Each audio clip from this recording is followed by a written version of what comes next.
Boa tarde, quase boa noite. Eu sou Roberto Pedretti, diretor da Bibliomaison, que é a Mediateca do Consulado Geral da França no Rio de Janeiro. E estamos aqui hoje para essa conversa, disfarçada de conferência, mas na verdade uma grande conversa, de nome Traduzir o Caribe. Ela se insere no contexto da Francofonia 2023, mês da Francofonia, na qual se celebra toda a pluralidade da língua francesa em diversos territórios, em diferentes domínios culturais, e a gente está aproveitando essa oportunidade para chamar duas pessoas referenciais para conversar conosco sobre os desafios da tradução, especificamente, notadamente, em relação às literaturas caribenhas. Esse evento ele é uma iniciativa da Embaixada da França no Brasil, com o apoio fantástico da Federação Brasileira de Professores de Francês, e eu gostaria muito de agradecer a todos os presentes, agradecer a todo mundo que está assistindo no YouTube depois, com essa gravação devidamente passada ao canal Escritório do Livro e Bibliomaison, e agradecer aos convidados que estão aqui com a gente, partilhando esse momento tão importante do conhecimento, de tudo que eles têm estudado e produzido sobre o tema. Nós temos a Vanessa Massoni da Rocha, da Universidade Federal Fluminense, professora dedicada à literatura francófona em todas as atividades que com certeza ela vai poder desvendar aqui para a gente. O Henrique Provenzano Amaral, da Universidade de São Paulo, doutorando em literatura e tradução, e que recentemente esteve na França justamente por conta da sua pesquisa mais recente e também deve fazer parte dessa conversa. Eu agradeço a todos, passo a palavra aos convidados e desejo a todo mundo uma boa conversa, uma boa conferência.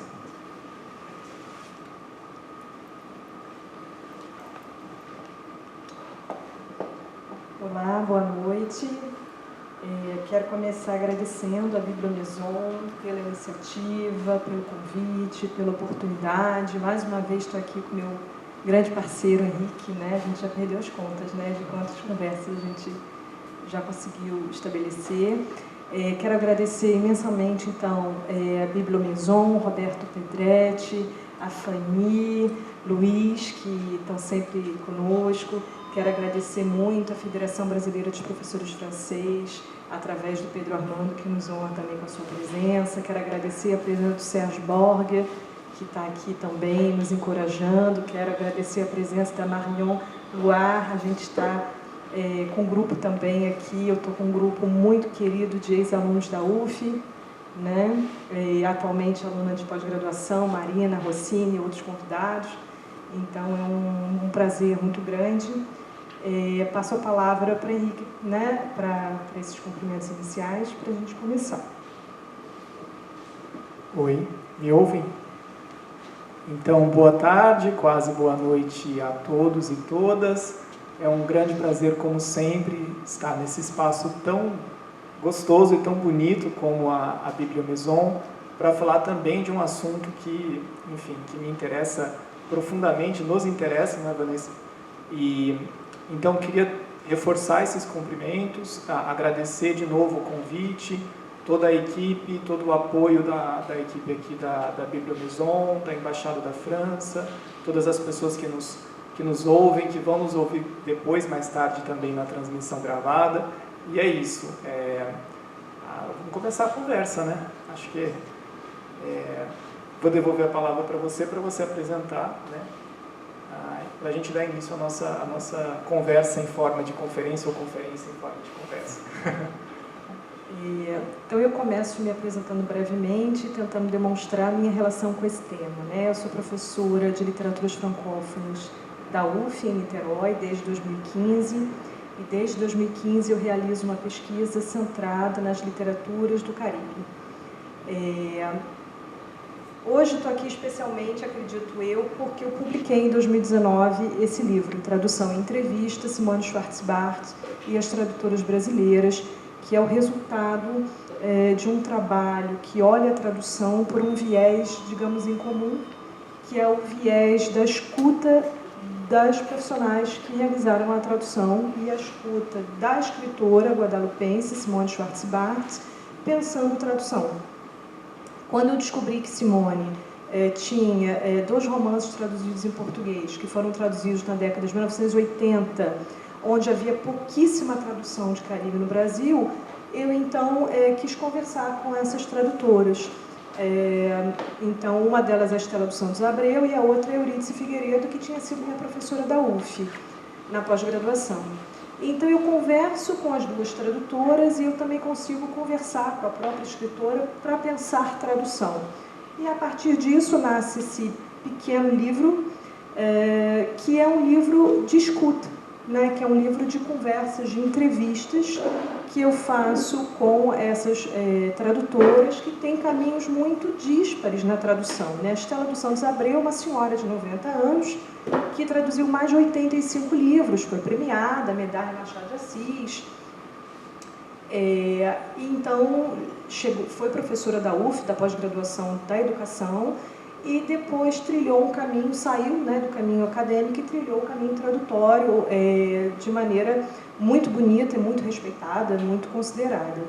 E a outra tradutora é a professora Eurídice Figueiredo, que tem um caminho diferente, porque ela é uma pesquisadora, uma orientadora, né, fundamental para os estudos da francofonia no Brasil, e esse romance é a única obra que ela traduziu. E foi uma experiência, assim, complexa para ela, a gente fala longamente disso, ela ressalta, ela tem lembrança de críticas que ela ouviu à época, e ela ficou bastante aborrecida e nunca mais traduziu. Então, a gente tem 2 mulheres com perfis bastante diferentes, mas que se debruçaram ali na década de... né, uma em 86 e a outra em 88, para traduzir a Simone Schwarz-Barthes, que desde então não foi mais traduzida para o português. Então, são trabalhos assim, muito relevantes, e eu tive a sorte de conseguir falar com elas. E quando eu consegui falar com elas, era o aniversário de 30 anos da tradução, então foi também um encontro comemorativo. E esse livro fica como uma referência, né? Ele é gratuito no site da EduERJ, ele pode ser baixado gratuitamente. Que o interesse é realmente jogar o holofote sobre os tradutores, que durante muito tempo ficaram no anonimato, né? A gente está num momento novo, me parece.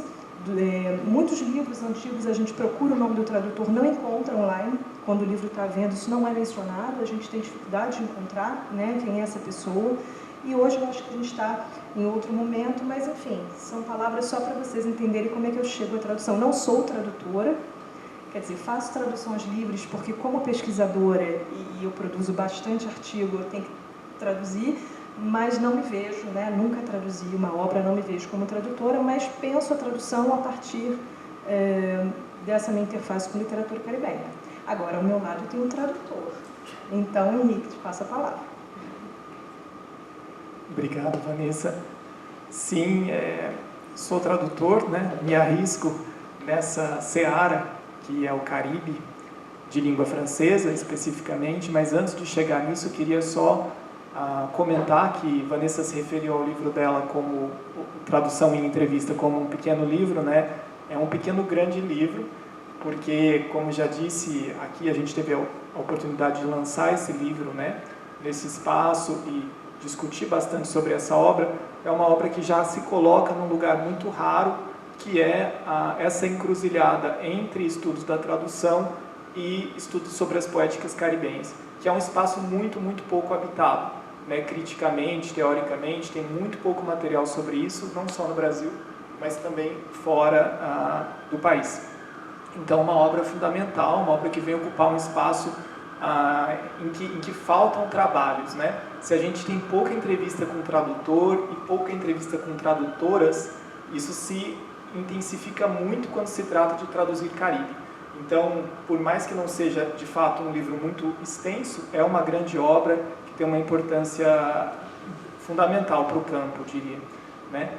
E, bom, voltando então para a minha apresentação, eu sou doutorando em Letras Estrangeiras e Tradução pela Universidade de São Paulo, como o Roberto falou, e recentemente eu me dei conta de que ano que vem, então, eu defendo a minha tese, né, de doutorado, e me dei conta de que eu completo um ciclo de 10 anos estudando Caribe, já, o que é algo bastante impressionante, dada a minha idade, né, eu me considero ainda um jovem pesquisador, um jovem estudioso e jovem tradutor, mas percebo que já trilhei uma certa estrada nesse caminho aí das literaturas caribenhas, né? Tudo começou numa disciplina de graduação, já contei essa história inclusive para a Vanessa, com uma professora chamada Diva D'Amato, que foi uma pessoa muito importante na introdução das obras de Glissant no Brasil, né? E esse estudo prosseguiu no mestrado e agora no doutorado. Depois, mais para frente, eu vou ter a oportunidade de falar um pouquinho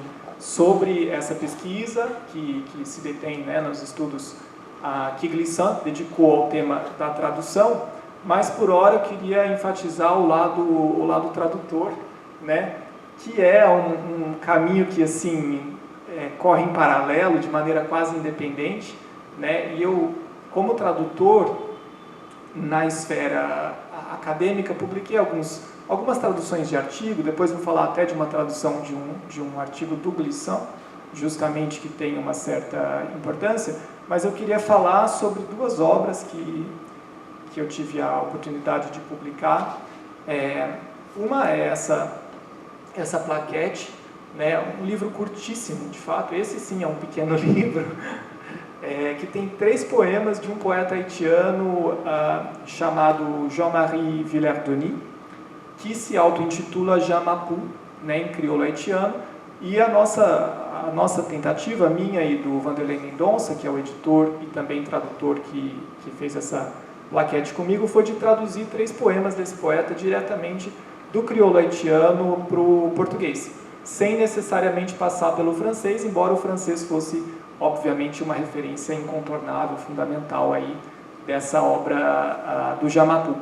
E em seguida vem essa obra Estilhaços. Então o Jean Mapu Jean, que é esse aqui, é de 2019, e em 2020 vem essa obra que se chama Estilhaços, né, que é uma coletânea de 5 poetas haitianos e haitianas, 5 autores e autoras, todos vivos, né, continuam vivos, mesmo o mais idoso deles, que é o René Depestre, de 1926, continua vivo. E nessa antologia eu tive a oportunidade de incluir, então, essas 5 vozes que circulam ainda muito pouco no Brasil, né, e traduzir alguns poemas deles que foram escolhidos pelos próprios poetas, né. Eu contatei os autores e eles mandaram textos que deveriam compor uma antologia de poesia haitiana no Brasil. Então é um pouco a partir desse lugar que a gente começa a conversar, né? A Vanessa, à época, se interessou muito pela antologia Estilhaços e foi então que começamos esse diálogo, que já tem aí também uma certa data e é tão profícuo, né, no sentido da gente trocar ideias e construir nesse terreno ainda um pouco inexplorado, que são as traduções de obras caribenhas no Brasil. Mas, como Vanessa disse, é um terreno que está crescendo, que está, enfim, que está frutificando. É isso, eu devolvo a palavra para você. Henrique, você pode passar o meu slide, aí eu faço para você? Bom, então, Henrique e eu concebemos 4 momentos. Esperamos que vocês não fiquem enfadados, não vão ficar. Mas 4 momentos. O primeiro momento a gente propõe um certo panorama, né, historiográfico sobre a tradução de Caribe no Brasil. Depois a gente vai se debruçar na definição de tradução, pensando dos escritores do Caribe. Em seguida, a gente gostaria de fazer leituras de traduções e, no final, eu vou fazer algumas perguntas para o Henrique como tradutor. Então, a gente pensou nesses 4 momentos. Então, eu vou pedir licença a vocês, que eu acho que eu posso dar as costas um pouquinho para Marion, mas é só porque vai ter, porque vai ter alguma projeção, então eu vou pedir para o Henrique começar, por favor. Bom, então o que eu proponho? Uma historiografia. Essa historiografia foi feita por mim, com a ajuda do Henrique, e com a ajuda também do Davidson Faustino, que é especialista em Fanon. Quando chegar o momento eu explico isso. Mas só para dizer o que a gente pensou. A gente não incluiu Guiana Francesa, porque a gente pensou o Caribe mais estrito senso. Então tem Haiti, Martinica e Guadalupe, né? E claro que alguma coisa pode ter nos escapado, porque esse trabalho historiográfico não foi feito pelas gerações que nos antecederam, então a gente às vezes tem alguma dificuldade, pode ter perdido alguma tradução que tenha acontecido numa revista acadêmica que se perdeu, enfim, né? Então deixar essas 2 ressalvas e começar. Então eu começo assim, A primeira notícia que a gente tem de tradução caribenha no Brasil é essa obra do Jacques Roumain, que é um escritor do Haiti, Donos do Orvalho. Eu comprei esse livro porque esse livro é histórico, depois ele foi reeditado recentemente, mas enfim, custou uma pequena bagatela, mas assim, é um grande exemplar da minha biblioteca. Essa obra, ela é uma obra póstuma do Jacques Roumain, né? Tudo leva a crer que ele tenha sido envenenado, e essa obra sai logo após a morte dele, e ela aporta no Brasil 10 anos depois. Esse livro é de 44 e chega aqui em 54. Então, a primeira obra caribenha no Brasil, ela vem num contexto muito específico e que já denuncia as relações entre tradução caribenha e política de esquerda, né, e política comunista. Então, é importante a gente entender esse contexto. Esse livro chega aqui sendo o 5º livro de uma coleção chamada Romances do Povo, que era um projeto da editorial Vitorial, ou Vitória, existe uma certa variação, que eu já vi, que era a editora do Partido Comunista. E essa editora do Partido Comunista convida o escritor Jorge Amado para assinar uma coleção que seria uma biblioteca mínima de formação de comunistas. E o que Jorge Amado fez? Ele seleciona obras, né, da época que ele acha que seriam relevantes para a formação política brasileira de esquerda e comunista. Então, são 19 autores que Jorge Amado escolhe, são ao todo 20 livros, porque um livro tem tomo 1 e 2.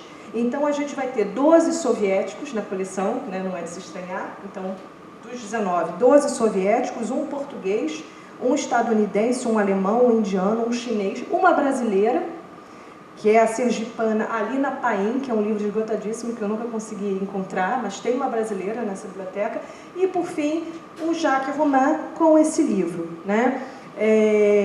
Então, a chegada do Caribe no Brasil é via Jorge Amado. Então, é um escritor que faz a curadoria, e é um escritor que estava num momento de grande harmonia com o Partido Comunista, porque em 54, Jorge Amado já tinha, por exemplo, escrito a biografia do Luiz Carlos Prestes, né? Ele vai romper depois com o Partido Comunista, mas nesse momento é esse quadro que a gente tem. Essa coleção, ela vai durar 2 anos, de 54 a 56, e a editora ela é fechada quando do golpe militar de 64, né? Então, eu estou falando um pouquinho mais sobre o início, porque é interessante que a gente focalize de que a relação Brasil-Caribe se dá na esfera política comunista, pelas mãos de Jorge Amado, né, para entender esse momento histórico. Acho que é importante que a gente tenha essa primeira visão, que é esse livro Donos do Orvalho, que recentemente foi retraduzido, mas tem um slide sobre isso. Bom, e aí, não sei se vocês vão reparar temporalmente, porque eu fiz as contas aqui, porque são muitas contas, 14 anos depois, então em 14 anos mais nada aconteceu do ponto de vista da tradução caribenha, né, em livros no Brasil. Então, 14 anos depois, a gente tem o primeiro livro de Fanon no Brasil, que não é o Pele Negra, Máscaras Brancas, como se poderia imaginar, porque é o livro de 52, né? E o Brasil, então, ele não pega o primeiro livro do Fanon, ele vai pegar um livro posterior, que é um livro de 61. Então, a gente tem uma tradução aqui 7 anos depois, o primeiro 10 anos depois, agora 7 anos depois. Então, há realmente um intervalo muito grande entre a publicação original e a tradução. Esse é um dado que só a contemporaneidade vai diminuir, mas é uma característica, essa demora de tradução, isso é uma característica. E o que eu tenho para falar sobre esse livro, para dar um contexto importante? Eu tenho algumas hipóteses, né? Primeiro, uma grande editora, né? A gente tinha uma primeira editora que era uma editora de partido político, agora a gente tem uma editora que é a Civilização Brasileira, uma editora muito conhecida, muito renomada. Tem uma hipótese que pode ter a ver com mais de 68, né? Porque aporta aqui em 68. E tem uma outra hipótese, e as hipóteses não são excludentes, eu acho que elas se interseccionam, que é a questão do golpe militar, né? Por quê? Porque esse livro do Frantz Fanon é um dos livros que tem a maior voltagem política, né? Queria ler só um trechinho, porque é um livro que começa com um capítulo chamado Da Violência, em que o Fanon vai dizer que não é possível se fazer revolução sem se pegar nas armas, né? Então, é um livro digamos, mais violento do ponto de vista da urgência para Fanon de que o colonialismo deveria ser combatido através de armas. Né? Não é de palavras, não é de arte, não são armas. Né? Então eu separo aqui um trechinho, deixa eu ver que eu anotei a página, 89. Então um textinho curto, só para a gente entender esse início que é bastante político, né?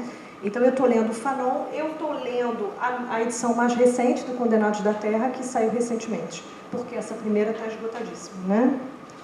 Então, olha o que Fanon vai dizer. No que se refere aos indivíduos, a violência desintoxica, liberta o colonizado do seu complexo de inferioridade, de suas atitudes contemplativas ou desesperadas.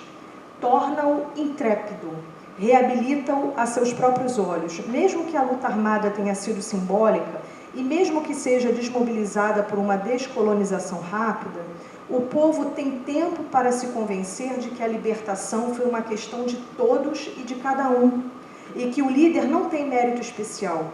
A violência alça o povo à altura do líder. Daí essa espécie de reticência agressiva em relação à máquina protocolar que os jovens governos se apressam em montar. Quando participam com violência da liberação nacional, as massas não permitem que ninguém se apresente como libertador. Mostram-se ciumentas do resultado de sua ação e evitam entregar a um Deus vivo seu futuro, seu destino, a sorte de sua pátria. Iluminada pela violência, a consciência do povo se rebela contra qualquer pacificação. Então eu trago esse trechinho porque é muito importante essa focalização política e entender a primeira aparição caribenha em tradução no Brasil é um romance e o segundo é um ensaio, que são os gêneros que vão ser realmente mais disputados, né? Os outros gêneros eu vou mostrar, eles aparecem menos. Bom, a partir de agora eu vou passar um pouquinho mais rápido, porque não vai ser possível me deter. Então, o que tem aqui de comentário importante? A gente tem a primeira tradução a 4 mãos, que é uma característica que a gente vem tendo no Brasil.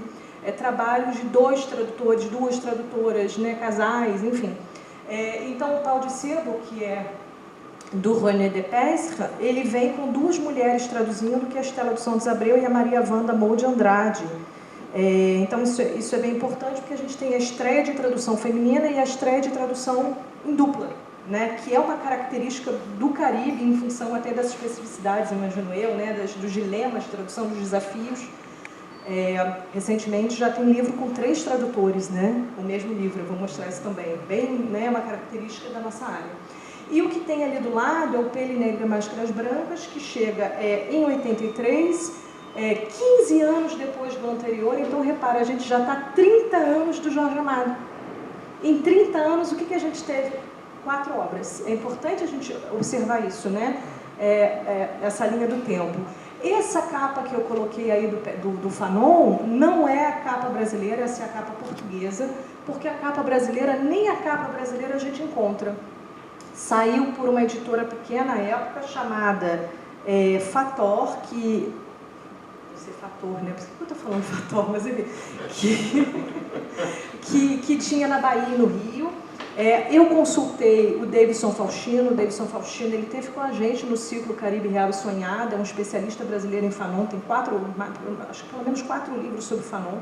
E eu perguntei para ele se ele tem notícia do que acontece, por que primeiro chega o Condenados, depois chega o Pele Negra, e por que o Pele Negra desapareceu completamente, a gente não tem nem a foto da capa. E ele me disse que ele também nunca conseguiu encontrar.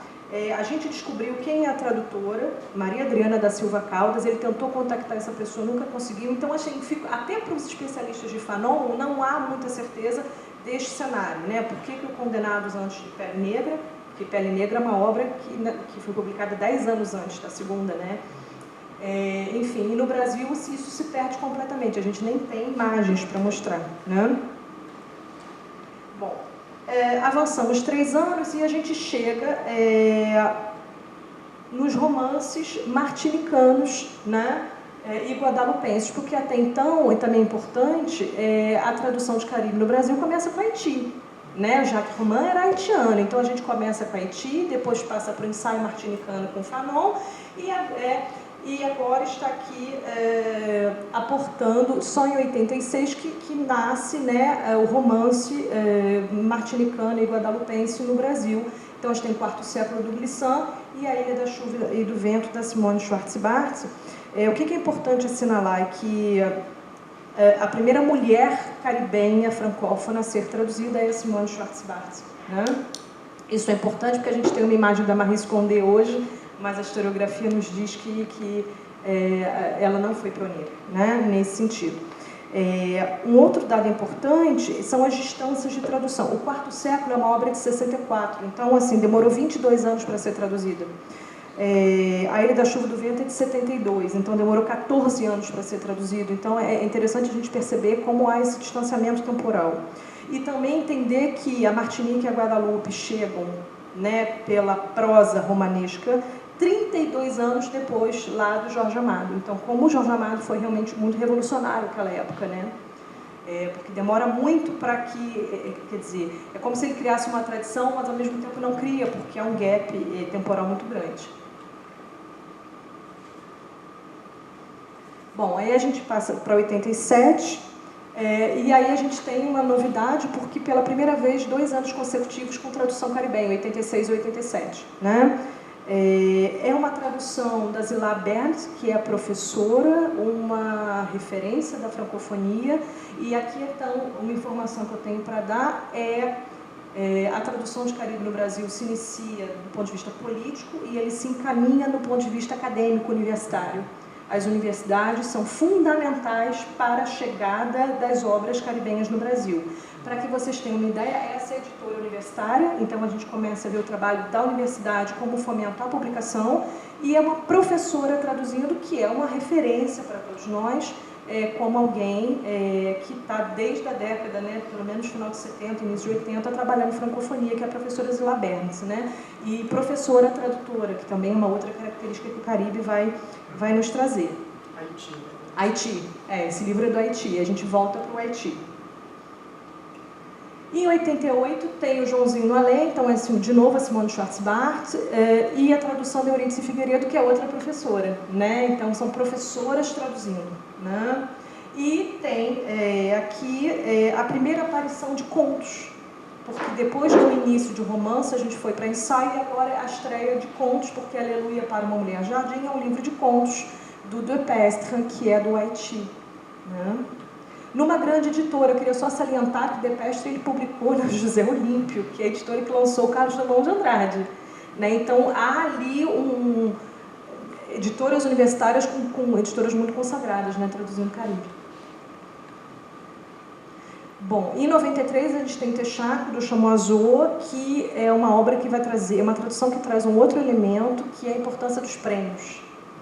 O Patrick Chamoiseau, da Martinica, ele ganha o prêmio Goncourt em 1992, e aí a Companhia das Letras, uma grandíssima editora, se apressa em traduzir. Quem traduz é a Rosa Freire de Aguiar. Então, essa tradução já é rescaldo de prêmio internacional, que até então não tinha acontecido no Brasil. Até então era iniciativa de editoras, ou de professores, ou de Jorge Amado, né? Então, aqui a gente tem realmente um quadro, uma figuração nova, né?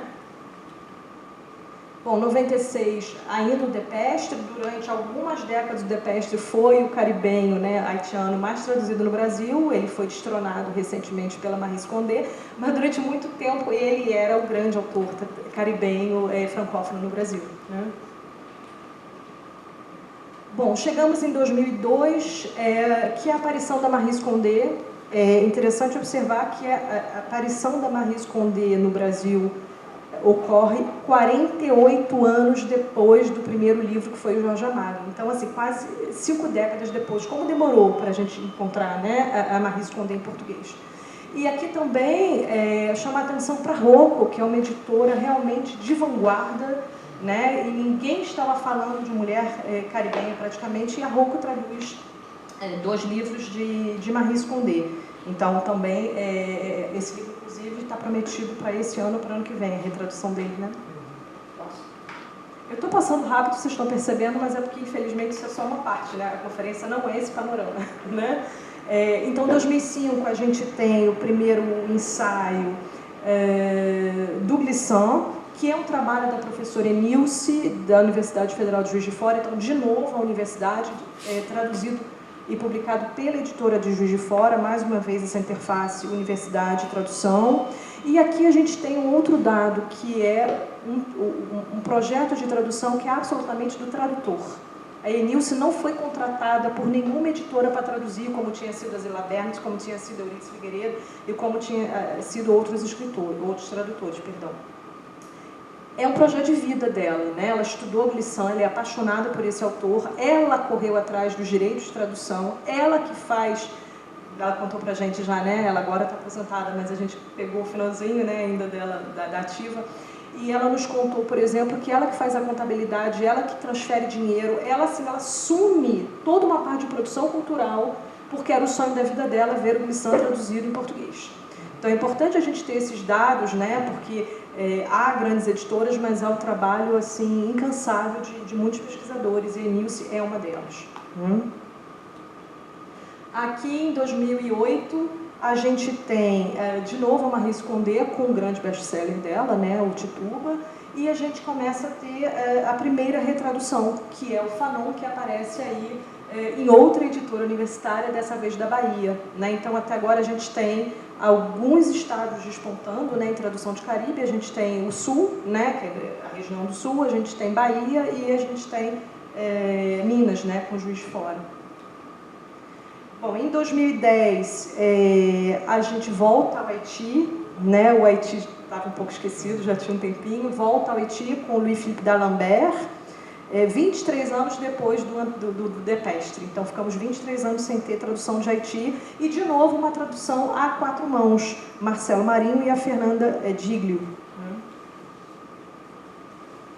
Em 2011, a gente chega à primeira tradução brasileira do Dany Laferrière, que é fruto de um estudo acadêmico universitário, né? A tradutora Heloísa Moreira, ela fez uma dissertação de mestrado na USP, comentando a tradução dessa obra, que ela já tinha traduzido parcialmente né, ao longo da dissertação, e depois ela conseguiu com a editora 34 a publicação da obra. Então, mais uma vez, uma iniciativa pessoal que nos oferece, como público leitor, o acesso à literatura caribenha traduzida. Em 2012, vocês estão vendo, é a primeira vez que tem 3 livros ali, né? Em 2012, né, 11 anos atrás, a gente tem a Lilian Pestre de Almeida traduzindo o Césaire. Então, reparem que a primeira tradução de Césaire, é a primeira vez que a gente está falando de Césaire, que é um grande nome, mas que demorou 58 anos para ser traduzido depois do Jorge Amado. Quer dizer, a gente esperou quase 60 anos para ter o primeiro acesso ao Césaire em português, né? Isso é surpreendente, porque um desavisado poderia imaginar que não era por aí o caminho, né? E a chegada de poesia, né? Porque a gente até então tinha falado de romance e ensaio, então 58 anos depois da primeira tradução que a gente tem a primeira recolha de poemas, né? Do Césaire. Então, a poesia é o terceiro gênero a chegar. Primeiro romance, segundo ensaio, terceiro poesia.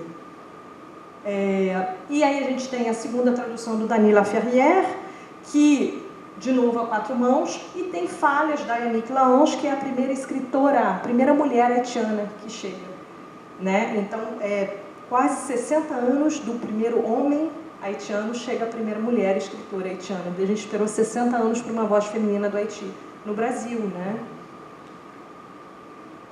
Em 14, a gente volta o trabalho da professora Enilce, dessa vez também acompanhada num ensaio, né, de novo, pela UFJF. Temos aí Os Negros Sujos, que são poemas do Jacques Roumain, que é o primeiro lá, né? Então, assim, 60 e poucos anos depois, ele volta ao cenário brasileiro, e a segunda tradução do Jacques Roumain. Em 2017, a gente tem o Césaire, Discurso sobre o Colonialismo, que é uma obra também vinculada à universidade, né, que sai pela Universidade de Florianópolis. Florianópolis, isso. Lembrei. Pode avançar, por favor. Isso. E em 2018, acontece uma coisa interessante, que é uma revista, não sei se vocês conhecem, a revista Cunhado.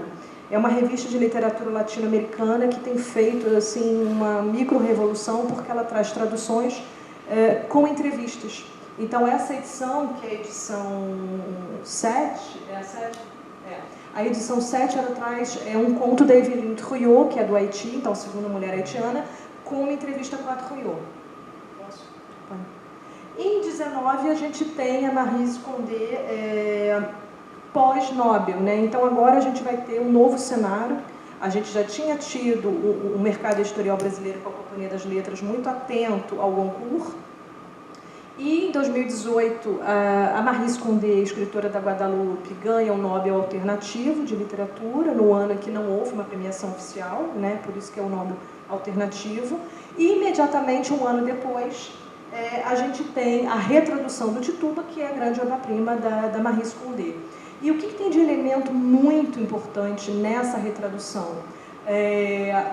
Uma consciência editorial muito explícita das interfaces Brasil-Caribe, porque a escritora Conceição Evaristo, que já ganhou o Jabuti, né, foi convidada para fazer o prefácio dessa obra. Então, é a primeira vez que a gente tem, né, assim, esse diálogo de grandes escritores, né, no mesmo livro, mostrando essas fricções entre Brasil e Caribe. Em 2020, a gente tem o Estilhaços, do Henrique, né, que é um livro muito revolucionário, porque é a primeira vez que a gente tem na tradução caribenha do Brasil um trabalho que não é traduzir uma obra que exista, é a composição de uma obra, porque ele convida 5 autores, ele faz uma compilação de recolha de poemas. Então, esse livro não existe em outros países, ele não existe em outra língua. Então, assim, é realmente o resultado de pesquisa brasileira, né, do grande trabalho do Henrique, que é um momento em que o Brasil não só traduz, mas ele concebe tradução. Então, a gente realmente está num outro patamar, né, Henrique, no seu trabalho. E aí a gente vai ter a segunda tradução do discurso sobre colonialismo, ele já tinha vindo em 17, né? E a gente tem o Pele Negra traduzido pela terceira vez, ele chega em 83, depois 2008 e agora 20, e a gente tem a retradução do Jacques Roman, que é aquele livro de estreia, né, do Jorge Amado, né? O Donos do Orvalho, que é o livro que inaugura, pelo que a gente conseguiu de notícia, a tradução caribenha no Brasil, ele volta na editora Carambaia, com capa dura, uma edição de luxo, né? Que também é uma característica, essas retraduções, né? Em 21, olha que está ficando bonito, né? Visualmente está ficando bem bonito. Em 21, o que a gente tem? A gente tem algumas novidades importantes. E eu queria começar ressaltando Cartas a uma Negra, da Françoise Egat, que é o quarto lá de cima, e como é que se pronuncia esse livro, hein?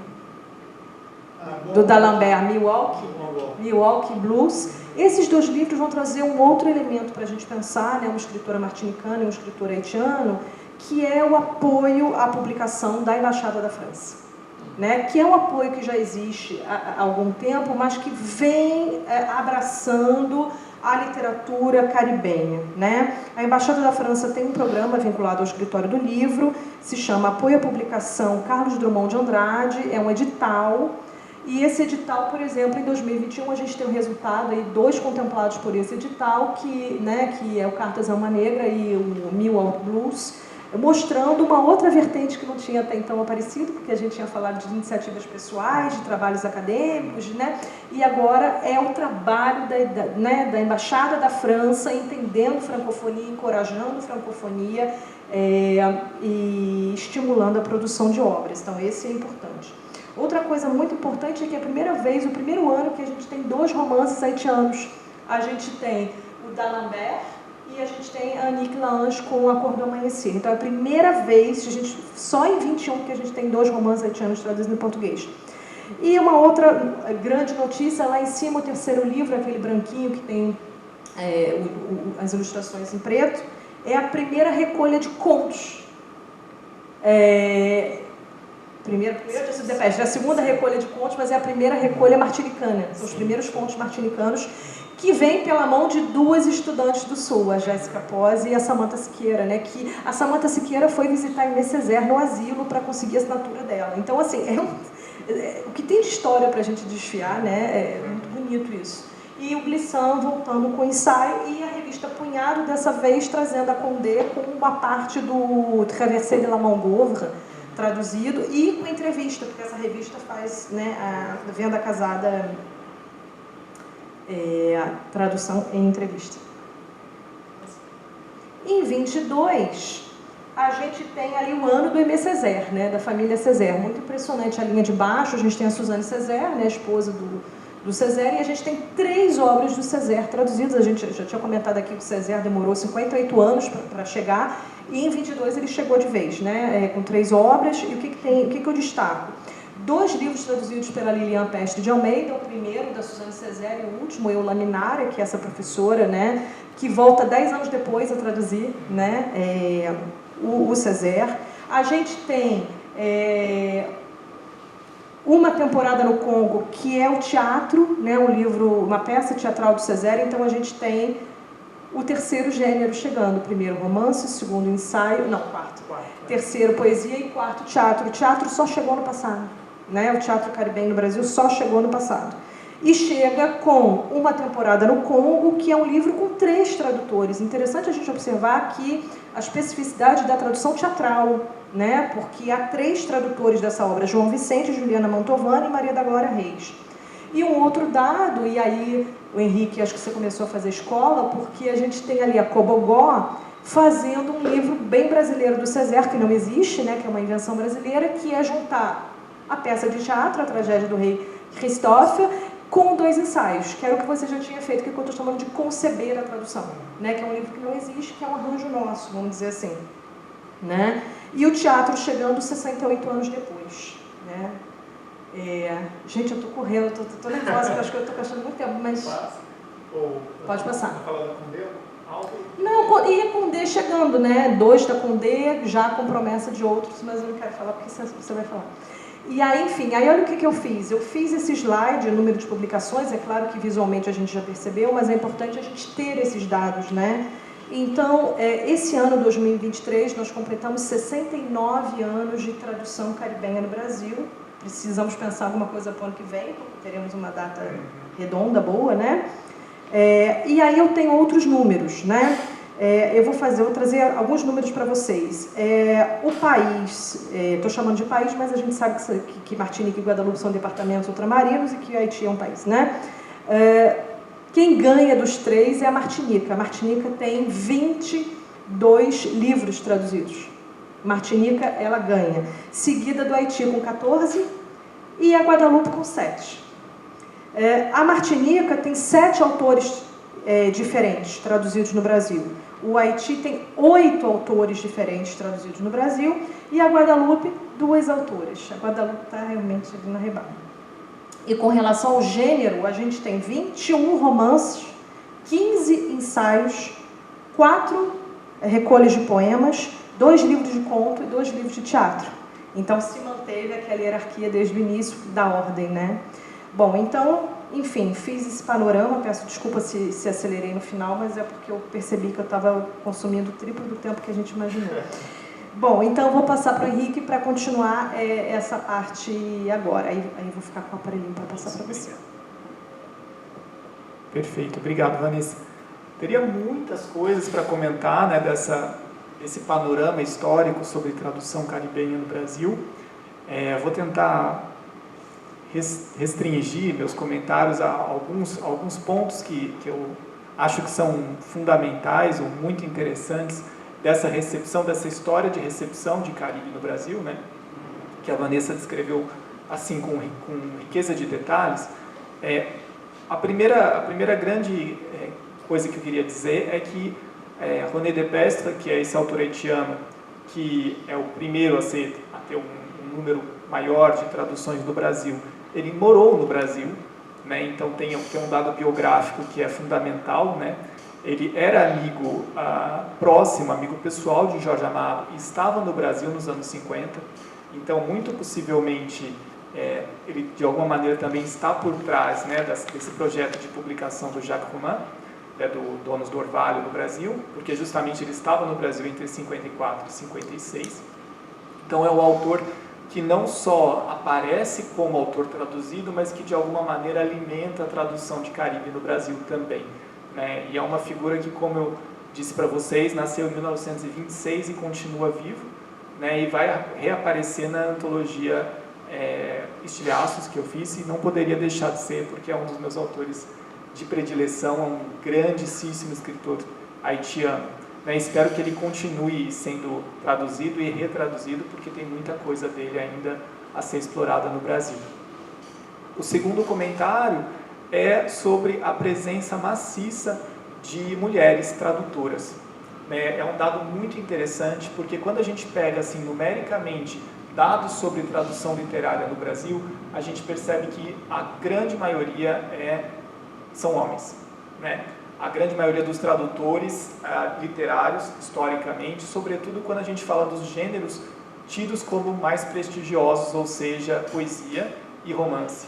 Então, a gente tem um grande número de tradutoras, né, que estão por trás de diversas maneiras, como Vanessa muito bem descreveu. Então, seja com projetos pessoais, como é o caso da Heloísa Moreira e da professora Enilce, seja porque foram contratadas por editoras como Eurídice Figueiredo, Estela dos Santos Abreu, seja porque estão ali concedendo tradução de alguma maneira, né, como essas tradutoras que ela citou no caso do César, seja porque são especialistas nesses autores, como é o caso da professora Lilian Pestre, né, que é uma grande especialista em César, reconhecida mundialmente, publica em francês, publica na Alemanha, vive fora do Brasil já há muito tempo, né? Então nós temos aí um projeto coletivo em que as vozes femininas, como tradutoras, ocupam um lugar preponderante. Acho que isso é algo a ser destacado, né? E é algo que aparece, claro, no livro da Vanessa, na medida em que ela vai justamente entrevistar duas tradutoras da obra de Simone Schwarzbach, né? Então, se a gente tem uma certa demora para receber as autoras haitianas, martinicanas e guadalupenses, as tradutoras estavam ali desde o início, trabalhando e contribuindo para essa recepção. Então, acho que esse é um dado bastante importante. E não por acaso, como eu vou comentar em seguida, alguns dos projetos e das iniciativas mais interessantes nesse momento que a gente está vivendo agora, que acho que ficou claro, né, que a gente está vivendo uma espécie de boom, né, de publicações de traduções caribenhas no Brasil, de uns 5 anos para cá, e é um pouco sobre isso que eu vou falar nesse momento. Só queria fazer uma espécie de digressão e falar de um projeto acadêmico que a gente teve, uma parceria nossa, que saiu no ano passado e que trata também de tradução. Então, peço para a Vanessa... já está lá.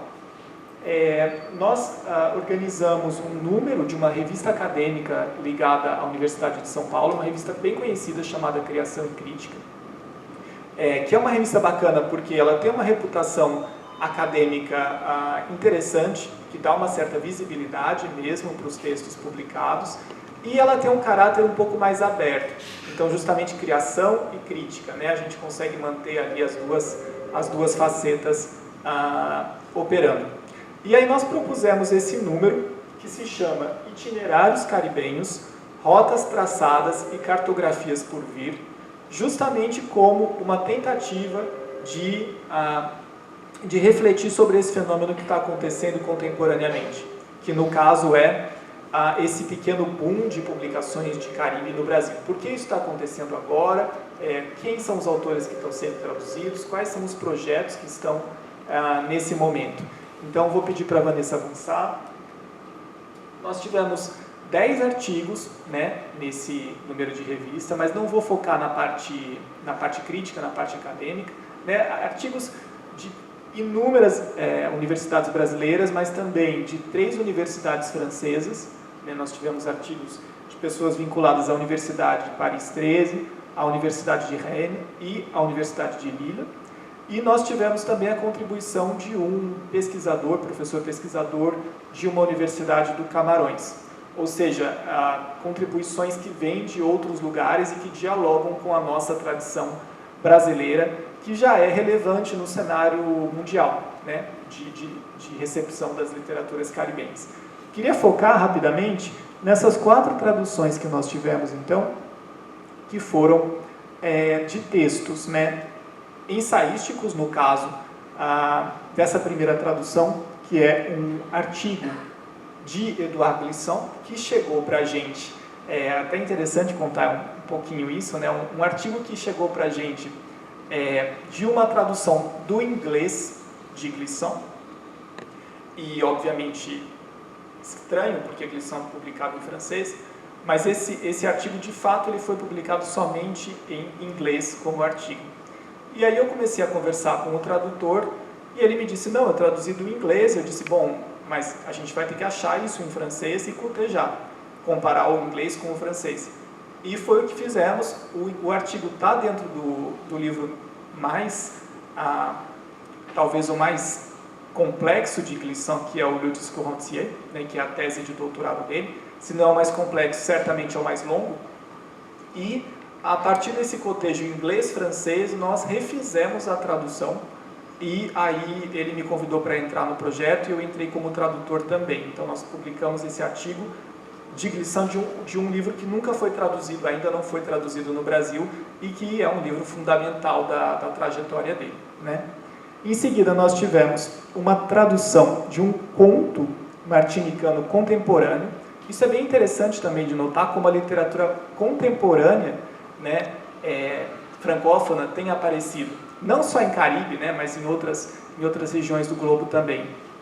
Então, a Katie Stewart, que foi traduzida por duas tradutoras também. Em seguida, nós tivemos um projeto bem interessante, que foi a tradução de um poema da autora guadalupense Lucie Juliat, que é uma tradução cordel, né? A tradutora resolveu traduzir o poema da poeta guadalupense no formato de cordel. E isso funcionou muito, ficou uma tradução bastante interessante, né? E aí nós temos, obviamente, um diálogo Brasil e, sobretudo, Nordeste do Brasil com o Caribe, que é algo também que não é de ser negligenciado, né? E, finalmente, tivemos também a tradução de um poeta cubano, Massado, eu coloquei especialmente para a gente lembrar que Caribe é uma região multilingüe. Então, obviamente, a gente está enfatizando hoje a recepção de Caribe francês, mas existe um Caribe anglófono, existe um Caribe hispanófono, existe um Caribe criolófono, né? E todas essas línguas estão presentes, como diria Glissant, né? Todas as línguas do mundo estão presentes na minha própria língua, ou seja, uma língua vai alimentando a outra nessa região, né? Então, o Caribe necessariamente é uma região multilingüe, e isso transparece nas traduções de Caribe no Brasil também. Aí eu coloquei de novo uma tabela, que é uma ferramenta interessante que a própria revista nos dá, né? A gente consegue ter uma espécie de controle de quantos downloads estão sendo feitos dessas traduções, né? E aí eu coloquei o caso da tradução do Glissant, que é a primeira tradução que a gente apresenta na revista, e embora olhando hoje pareça que está caindo e que o interesse pela tradução é decrescente, na verdade é o contrário, porque é uma tradução publicada muito recentemente que teve um grande número de downloads no primeiro momento, o que mostra o interesse e a necessidade de traduzir Caribe no Brasil, né? No momento que a gente tem quase 80 downloads de uma tradução de um artigo específico em um mês, a gente percebe que esse texto é necessário, que esse texto deveria estar circulando, e é uma surpresa a gente não ter uma tradução ainda do Le Discours entier do Glissant no Brasil, né? Enfim, pode avançar.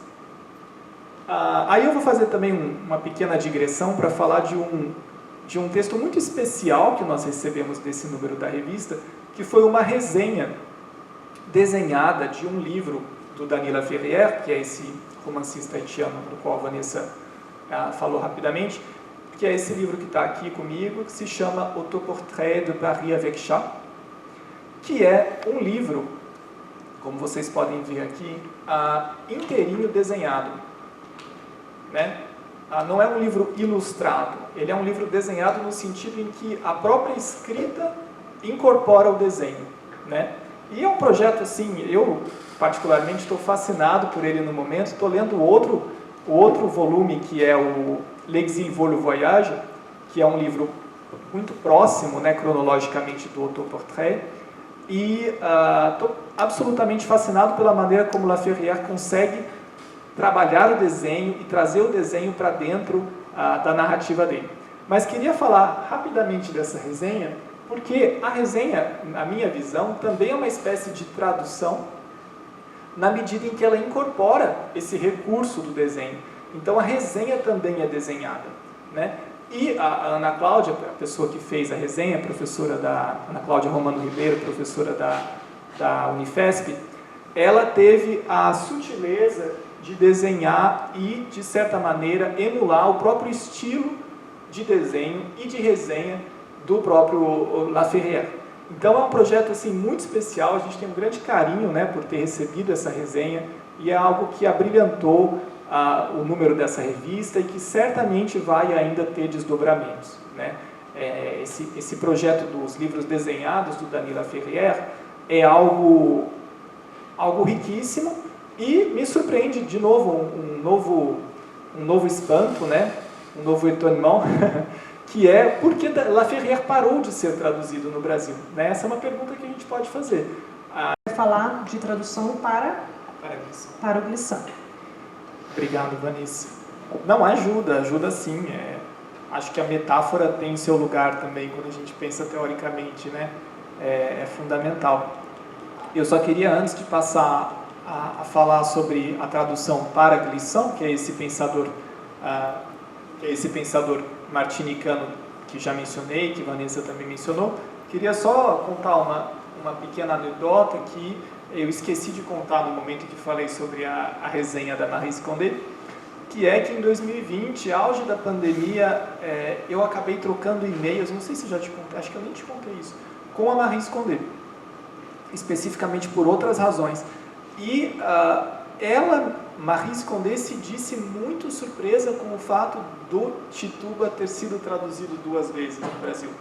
Ela mesma ficou curiosa, né? Ela nunca veio ao Brasil, mas se interessa pelo país, né? Tem passagens de livros dela até que se passam no Brasil, mas o que chamou a atenção de tudo que a gente conversou, que não foi muito, é o fato de que o Tituba recebeu 2 traduções, né? Então, de alguma maneira, essa obra, que na verdade se passa nos Estados Unidos, a maior parte dela entre Barbados e os Estados Unidos, tenha despertado o nosso interesse aqui no Brasil, né? De modo que há um diálogo aí americano, né? entre diferentes lugares, muito mediado pela francofonia, por uma escritora de língua francesa, embora ela fale, né, de um caso, o caso da Tituba faz parte ali do caso das bruxas de Salem, da história das bruxas de Salem, que se passou nos Estados Unidos e que nos interessa aqui no Brasil, então inglês e português, mas ali mediado, que está fazendo meio de campo, de certo modo, é Maryse Condé com o seu livro em francês. E isso acaba sendo bem interessante também em termos de diálogos, né, interculturais. Voltando para o Glissant, né, eu não vou me deter muito, teoricamente, no assunto, até porque é o assunto da minha tese, e vocês sabem que, enfim, dá pano para manga, né? Mas eu queria rapidamente comentar, assim, em linhas gerais, como o Glissant entende a tradução, né? Ele não é um pensador da tradução, mas ele escreveu alguns textos sobre o assunto, e é nisso que eu estou me dedicando durante a escrita da tese, né? São textos que Glissant escreve ou profere oralmente nos anos 90, a partir dos anos 90, num momento em que a tradução passa a ser mais explorada por pensadores como Humberto Eco, como Jacques Derrida, como Georg Steiner, ou seja, no momento em que pensadores europeus estão se interessando pelo tema da tradução, Glissant também começa a escrever e falar sobre isso, e ele vai publicar então alguns textos, né, um corpus breve, tardio e também fragmentário de textos, mas que são muito interessantes, que trazem contribuições para o campo dos estudos da tradução, especialmente quando a gente pensa em Caribe. E aí eu vou citar rapidamente dois livros, né, que são os 2 livros que a gente tinha mostrado ali no slide, traduzidos pela professora Nilce. Um deles, Introdução a uma Poética da Diversidade, que é, sem dúvida, ainda o best-seller do Glissant no Brasil. E o outro que se chama O Pensamento do Tremor, né? E aí, numa das conferências desse livro, Introdução a uma Poética da Diversidade, Glissant vai se referir à tradução de uma maneira que é muito interessante, que é a tradução, segundo ele, é uma das artes futuras das mais importantes. E aí ele dá uma dimensão de futuridade para a tradução que acaba sendo muito interessante e muito curiosa. Né? Por que futura? Em seguida ele vai se referir à tradução como a arte da vertigem e da salutar errância, a arte do cruzamento das mestiçagens que aspiram à totalidade do mundo. Né? Aí a gente está lidando com uma série de conceitos, de noções, com a maneira muito particular de escrever a Glisson, mas é muito forte perceber a importância, a relevância que ele dá para a tradução no momento histórico em que ele está escrevendo, nos anos 90, mas projetando para frente. Então, quando ele fala que é uma das artes futuras das mais importantes, ele está projetando o momento seguinte, que é também, a gente sabe biograficamente, o momento seguinte à morte dele, né? Glisson vai falecer em 2011, e em 2010 ele vai publicar pela primeira vez algumas traduções que ele mesmo fez numa antologia, né? E também uma entrevista mais completa, especificamente sobre o tema da tradução. Então, tudo se encaminha na obra de Glisson como se ele preparasse uma espécie de testamento, que é o pensamento dele sobre tradução. E é ainda mais interessante na medida em que todas as pessoas, todos os críticos, estudiosos que vão se debruçar nesse assunto, precisam reconstruir o percurso de Glisson, justamente porque ele deixou bastante inacabado. Né? São textos que ele falou em comunicações, que ele de alguma maneira incluiu nesses dois livros, mas está longe de ser um corpus completo, está longe de ser uma reflexão que ele publicou num único livro. Então, falar de Glisson tradutor e pensador da tradução é traduzir Glisson, né? De uma certa maneira, é continuar Glisson. E aí eu queria destacar uma última frase que ele diz agora no Pensamento do Tremor, né? Que é uma frase bastante bonita também, e acho que converge com o que a Vanessa leu sobre tradução, em que ele diz que a tradução é uma das oficinas da diversidade solidária. Para ele, a tradução, então, é uma maneira de colocar imaginários em relação, de colocar poéticas em relação, de criolizar, né, que é uma palavra que ele vai usar muito na obra dele. E aí eu fico me perguntando, Vanessa, se não é exatamente isso que a gente está fazendo enquanto a gente traduz, enquanto a gente comenta a tradução caribenha no Brasil. A gente está colocando imaginários em relação. Né? A gente está falando de Caribe, a gente está trazendo esse imaginário para cá, e é muito especial poder fazer essa operação, digamos, né, que Glisson chamaria de uma operação de criolização e de relação. Então, para, de alguma maneira, fazer jus a isso que ele diz, nós vamos passar agora para um outro momento, que é o momento de ler algumas traduções. Né? Não vamos nos alongar demais, né, Vanessa? Porque também é algo que dá vontade de fazer por muito tempo. E eu gostaria de começar, então, com uma tradução que está na antologia Estilhaços, de um poema do René Depestre, como não poderia deixar de ser, né? Vocês já perceberam que eu gosto demais dele, e dos poemas, e dos romances, e, enfim, de todas as vertentes da obra dele. Então, vou ler um poema que se chama Eu Não Irei. Eu não irei. Esta noite eu não irei tecer no fio do teu olhar horas de paixão e de ternura. Os camaradas de fogo convocaram minha juventude ao assalto dos donos do mundo. Não irei afogar minha mágoa na correnteza dos teus cabelos negros. Uma estrela vermelha é minha irmã no horizonte. Não irei mirar meu desvario em teu cristal de donzela. Que sentido daríamos a nossos beijos, a nossas carícias, a esta noite ardente de febre, se nosso amor ficasse indiferente aos apelos sem eco do sofrimento humano? Esse é um poema do Depestre.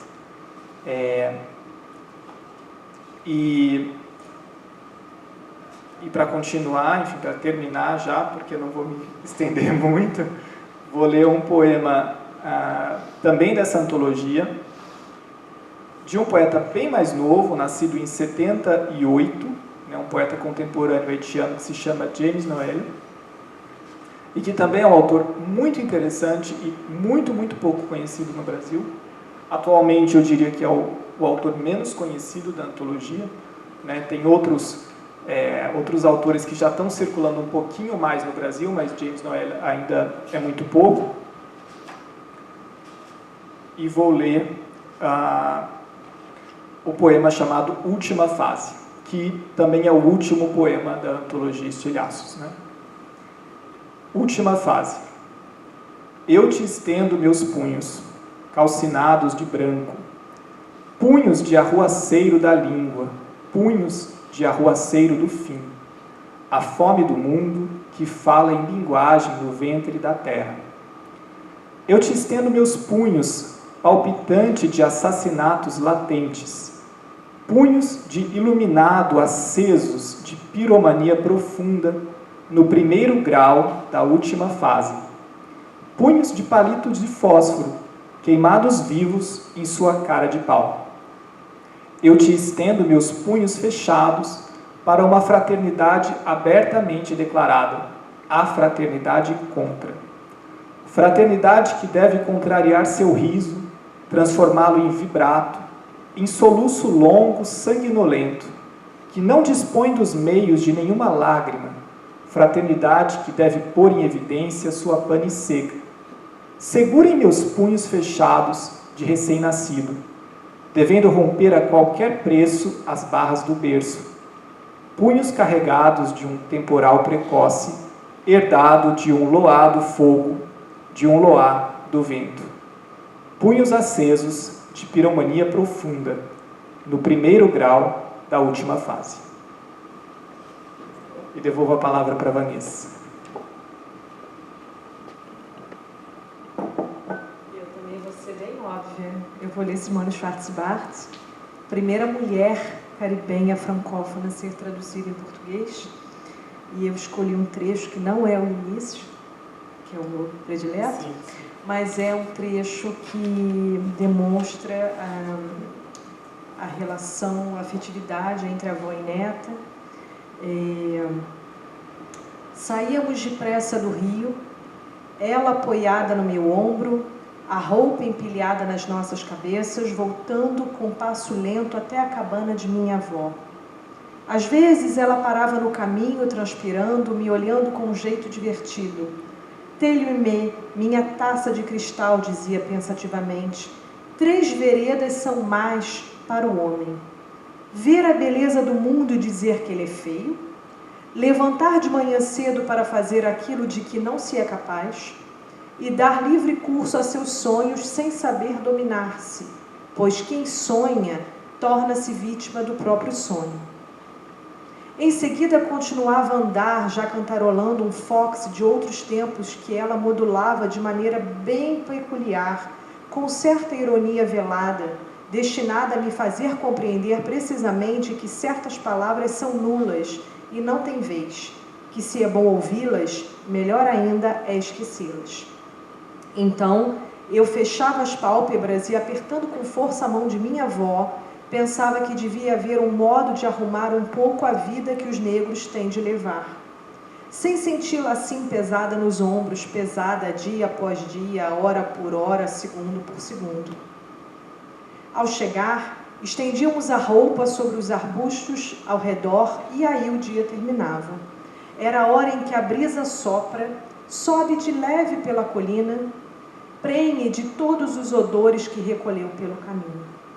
Minha avó sentava-se na cadeira de balanço na entrada da cabana, puxava-me para suas saias e, com um suspiro de satisfação a cada movimento dos dedos, começava a fazer devagar as minhas tranças. Nas suas mãos, o pente de metal só arranhava o vento. Para dar-lhes leveza e brilho, ela umedecia cada tufo com gotas de óleo de carrapateiro e, com cuidado de bordadeira, desembaraçava os fios, juntava-os e fazia tranças firmes que enrolava ao redor da minha cabeça. Só interrompia de vez em quando para coçar o pescoço, as costas, a orelha que comichava. Continuava a modular mazurcas lentas, valsas e canções açucaradas, pois a sua felicidade tinha um quê de melancolia. Havia Iaiá, Rosinha, Congo, Agulu, Tristeza Sem Fim e tantas outras maravilhas dos bons tempos, tanta coisa bonita, esquecida, que não desvanece mais os ouvidos dos vivos. Bom, eu acho que querem que eu não leia. Bom, não vou procurar de novo não, mas eu acho lindo, acho a Simone impecável, e eu fico pensando como é que chega essa palavra carramichão, não sei o que, como é que foi a tradução desse livro, né? Bom, então agora a gente vai para a parte final, que vai ser muito breve. Eu vou fazer 3 perguntas para o Henrique, porque eu fiquei pensando assim com ele, quando a gente concebeu hoje, que eu falei, eu não posso ter um tradutor na minha frente e não fazer perguntas sobre tradução. Então eu concebi 3 perguntas assim, muito rapidinhas para a gente encerrar. A primeira pergunta, Henrique, é sobre a intercessão, né? Você se coloca como tradutor em 2 lugares que me parecem assim, repletos de desafio, né? Um tradutor de Caribe. Você nunca traduziu literatura não francófona, né? Nunca traduziu não Caribe, então você é um tradutor de Caribe. E você é um tradutor de poesia, que é considerado nos gêneros mais complexos e mais difíceis. Então, assim, já entendi que você quer ser gosto na vida, né? Isso eu já entendi. Mas a brincadeira com você, assim, como é que você se vê nesse lugar, que é um lugar tão específico, difícil, interseccionando Caribe e poesia e fazendo tradução dos 2? Tá, estou pensando. São perguntas rápidas de fazer, né, Vanessa? Agora, de responder. Não, de fato, né? Eu acho que são 2 áreas que estão ali muito distantes e tem pouca interseção até hoje, né, no Brasil. Então, de um lado, tradução de poesia, que é considerado muito difícil, até mesmo impossível, né, por muitos pensadores e pessoas até da área de tradução mesmo. E de outro lado, o Caribe, como a gente viu, está melhorando, mas até o momento ainda não é uma área, digamos, das mais frequentadas das livrarias, né? E, de fato, eu me coloquei nesse lugar, Vanessa. Eu não sei exatamente porquê. Acho que um pouco para continuar o trabalho da Diva, né? Essa professora que era muito idosa quando eu fui aluno dela. Eu tive o prazer de ser o aluno do último semestre em que ela deu aula na USP, e alguns anos depois, em 2019, ela faleceu, né? Esse curso foi em 2014, e desde então eu tenho tido vontade de continuar o trabalho dela e mostrar traduções de textos caribenhos para pessoas que não leem em francês, né? E acho que esse talvez seja o primeiro impulso do tradutor, né? Quero mostrar isso aqui, quero compartilhar com os meus amigos, quero mostrar para as pessoas que eu conheço, para a minha família, e não tem como, porque as pessoas não leem em francês, né? Então, o projeto de traduzir Caribe nasce um pouco daí. A escolha do gênero poesia também por razões pessoais, né? Enfim, não sei se eu sou poeta, é difícil dizer isso, mas eu publiquei um livro de poesia também. Então, é um gênero que me agrada muito, é um gênero no qual eu me exercito, né, digamos assim, e tenho traduzido Caribe nesse sentido fora da academia, né? Na academia eu tenho trabalhado especialmente com ensaio caribenho, né, que é o caso do Glisson, e fora da academia especificamente com poesia caribenha. Agora, não sei se é um caminho que está frutificando tanto, porque assim, imaginava que após a Antologia Estilhaços, que foi um projeto que eu demorei 4 anos para fazer, fossem aparecer convites, fossem aparecer iniciativas de traduzir Caribe profissionalmente. Apareceram iniciativas de tradução profissional, mas não de Caribe. Então ainda não cheguei nesse momento de conseguir traduzir Caribe profissionalmente. E aí eu não teria problema em traduzir teatro, traduzir romance, conto, não seria um obstáculo, né? Por hora continuo rascunhando traduções, continuo fazendo, tenho poemas na gaveta, de Glisson, de Césaire, do próprio De Pestre, né? Tem coisas aí que talvez um dia sejam publicadas, mas por hora eu continuo aí na minha seara ghost mesmo, e estou fazendo o que me dá prazer também nesse sentido, né? Estou traduzindo Caribe E os textos que me dão prazer, os textos que eu tenho vontade mesmo de traduzir, já que não é um projeto nem acadêmico, nem profissional, é uma espécie de terceira vertente aí. Não sei se respondi. É quase um cara a cara com a Marília, né? Assim, muito rápido. Bom, o Ernest Pepin, que é um escritor da Guadalupe, nesse livro La Souvenance, de 2019, ele diz assim: a língua de um escritor pode dizer tudo, mesmo o indizível. E aí eu queria brincar com você, pensando assim, existe o intraduzível? E o que seria, assim, de maneira bem breve, as pedras no meio do caminho nessa tradução de Caribe para o português? As pedras no meio do caminho, eu acho que são mesmo as pedras. No sentido, brincando, mas no sentido de que existe uma especificidade da língua caribenha, da língua francesa falada no Caribe, que é muito evidente para quem começa a traduzir Caribe, né? Aparece muito a referência, por exemplo, no livro da Vanessa mesmo, as duas tradutoras comentam isso. A flora e a fauna caribenhas, por exemplo, são muito difíceis de traduzir, né? Porque existem não sei quantas espécies de lagartixa, né, como a Estela dos Santos Abreu diz, não sei quantas flores que a gente não tem, não sei quantas frutas que a gente não tem. Então, no nível do vocabulário, existe uma dificuldade grande, mas que não se limita a isso, né? Para mim, a grande pedra no caminho, para além da flora, da fauna, da natureza caribenha, é encontrar, na verdade, não é compreender o texto fonte, digamos, porque para isso a gente tem dicionário, a gente pode eventualmente perguntar para o autor se estiver vivo, a gente pode conversar com os colegas. O difícil, a meu ver, é encontrar o português que corresponda. Então, pensar uma língua portuguesa do Brasil que também esteja aí transplantada, também tenha essas sementes desse imaginário americano, desse imaginário caribenho, né? Até foi interessante, o Roberto mencionou no início que eu estive recentemente na França, estava fazendo o doutorado sanduíche, né, em Paris, na Universidade de Paris 13, e teve um momento em novembro que eu participei de uma jornada na Martinica, né, uma jornada de estudos. E conversando com as pessoas da Martinica, até em situações informais, então no almoço, para pedir o suco, para escolher um tipo de, sei lá, de sorvete no final da refeição, existia essa questão de, mas que fruta é essa? Que eu conheço isso? Aí era um nome que eu não conhecia, muitas vezes eu conhecia o sabor, muitas vezes eu sabia qual era a planta, qual era a árvore, né? Como você mencionou, por exemplo, o mapu, né? Que é uma árvore muito característica, ou o fromager, que são árvores características do Caribe, e que à primeira vista parecem extremamente estranhas, mas quando a gente de fato experiencia, vê, entra em contato com essas cores, com esses sabores, com esses cheiros, a gente percebe que isso tudo traz uma memória afetiva nossa brasileira. Então, a dificuldade passa por também entender qual é o nosso componente caribenho no Brasil, eu acho, né? E aí isso tem muito a ver com a ideia de mestiçagem, como eu estava falando, de colocar esses imaginários em relação e tudo mais.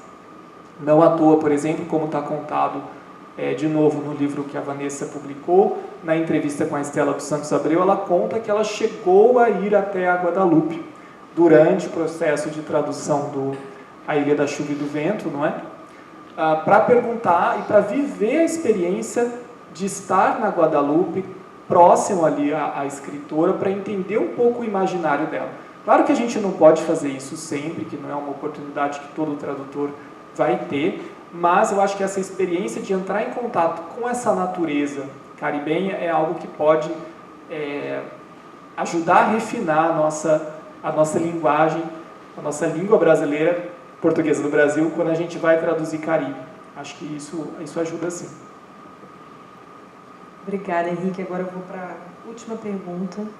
Queria perguntar, do ponto de vista da tradução, como é que você vê o que eu estou chamando de armadilha da Dany Laferrière?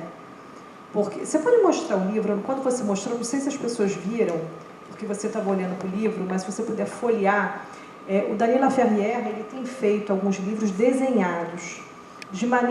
o próprio Dany desenha, o próprio Dany escreve, então tem a caligrafia do Dany. Quando ele erra, ele faz uma flor, né? Então é um livro muito experimental, né? Muito único. Ele já fez 4 livros nesse formato. Ele começou em 2018, justamente com esse, Autoportrait de Paris avec Char.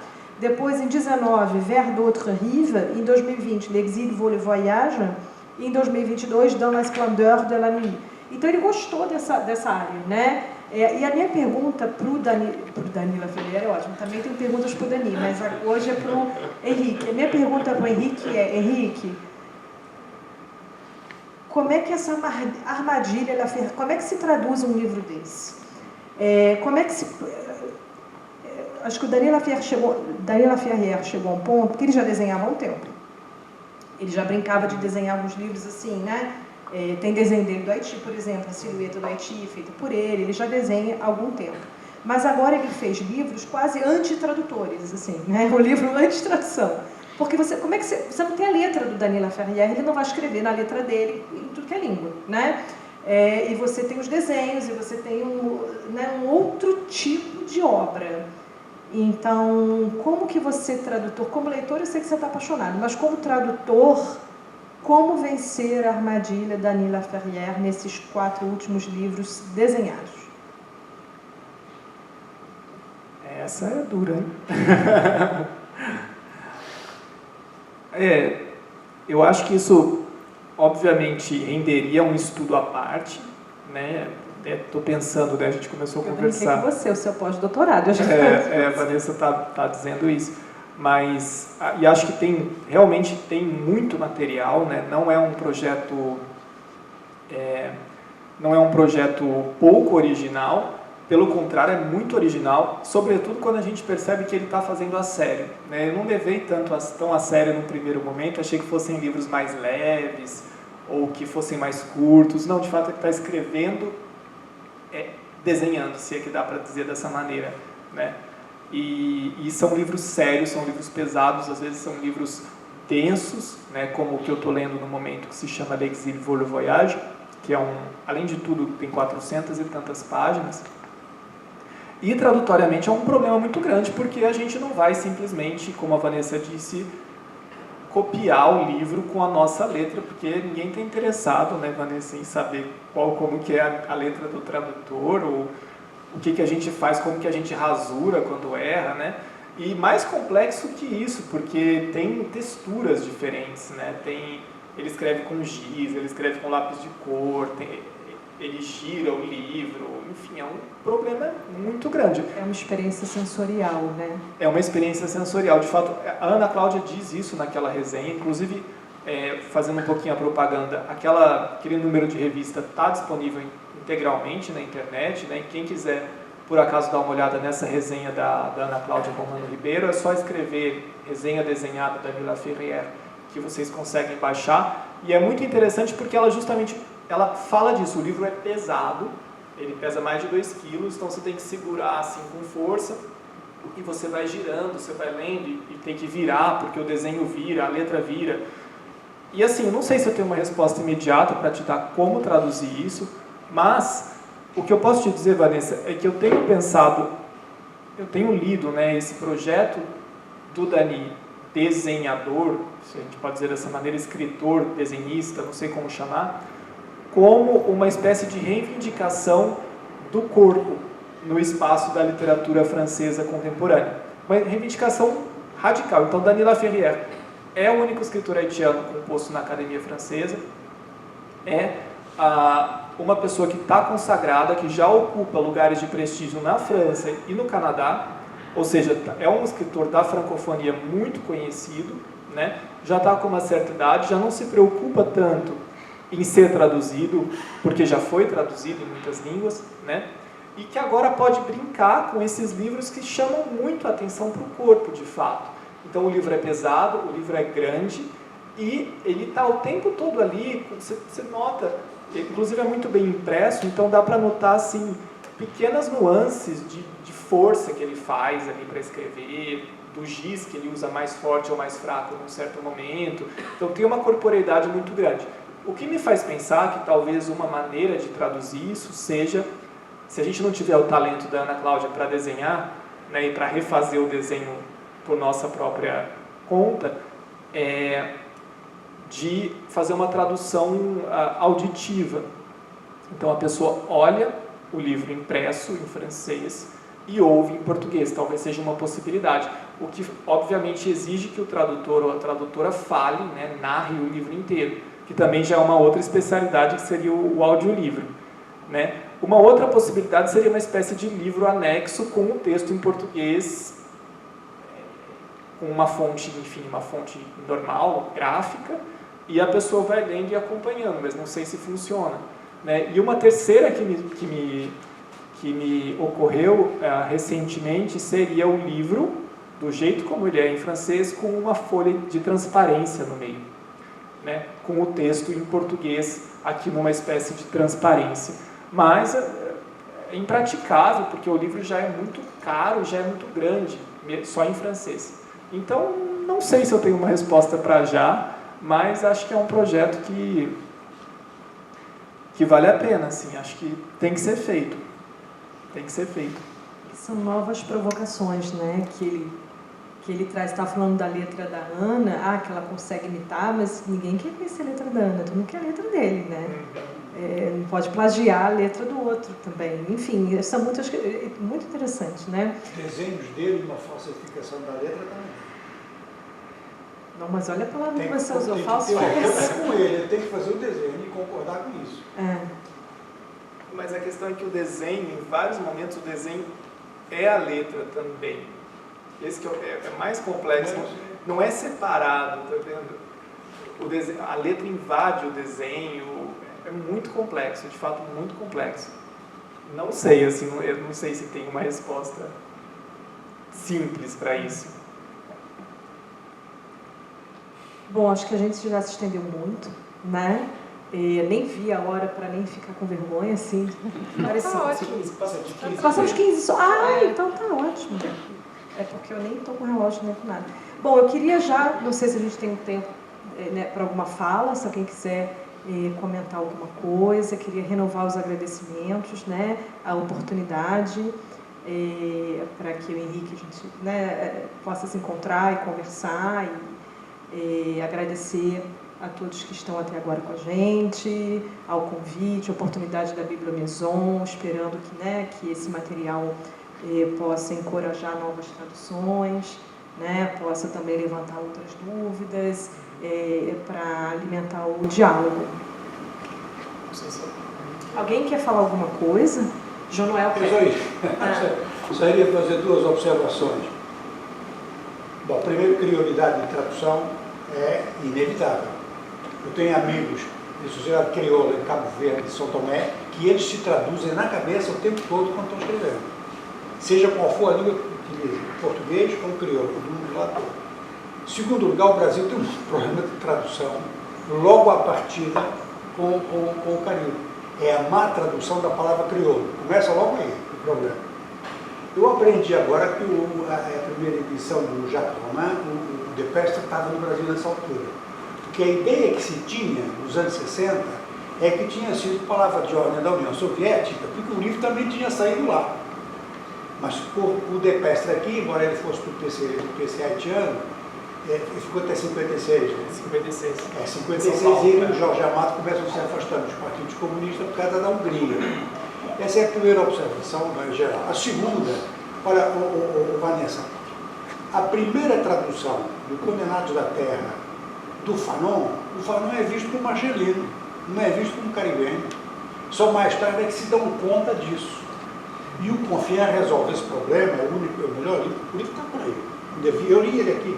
Não sei o título, mas é uma autobiografia do Fanon já morto, em que o personagem do Fanon, o eu do Fanon, é... L'insurrection, alguma coisa. Uma coisa assim, está por aí. L'insurrection de l'âme. Entende? Quer dizer, o problema do Fanon é que se deram conta, inclusive na altura, na civilização brasileira, fosse onde fosse, Taboêmio Silveira, que era muito atento à literatura mundial, ele pensava que ele era argelino mesmo, não sabia que ele era do Caribe. E vai ser revelado mais tarde, quando saiu a Revolução Africana, em que uma parte dos textos, ao contrário do título, são caribenhos. Sobre Haiti, sobre Dominicana e tudo mais. O livro é esse, né? A Fanny já tinha cantado aqui a pedra, Nosso Rex Chambellan, que é o livro do Confiar sobre... É a primeira vez que eu vejo resolvido o problema de alguém que de fato é duplo nacional. Agora, essa questão do duplo nacional, eu vou acabar aqui. Eu não entro na briga da Maryse Coudé com o Daniel Lafayette nos mercados estrangeiros. Na França não tem problema. Eles, os dois, têm os mesmos leitores. Mas fora uma luta de lobbies que é melhor a gente, eu pelo menos, é melhor ficar quieto. Porque, no fundo, os caribenhos todos têm dupla nacionalidade. Ou, vamos lá, ou então tem uma cidadania que é caribenha, Simone Schwartz, mas o Daniel Lafayette é canadense, oficialmente. Viaja com o passaporte do Canadá. Sim. Quando esteve no Haiti, houve tumulto no Haiti, o Canadá é que evacuou ele. Então, nessa briga aí, a gente já não entra muito. Mas essa história do Fanon, que é fundamental, ele tem essa dupla característica que você vai encontrar em todos eles alguma outra ligação. Por exemplo, o Brisson. O Brisson, no fim da vida, era francês. Acho.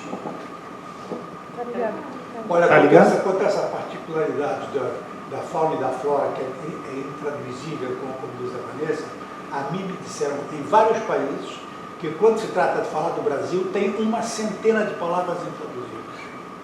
Na fauna, na flora, no bate-papo de favela, tudo isso. Temos todos esses problemas. Mas, bom, como o seu nome, desculpa? João Gonçalves. Deixa eu apresentar. João Gonçalves é um grande escritor. Não, calma. Grande não. Escritor.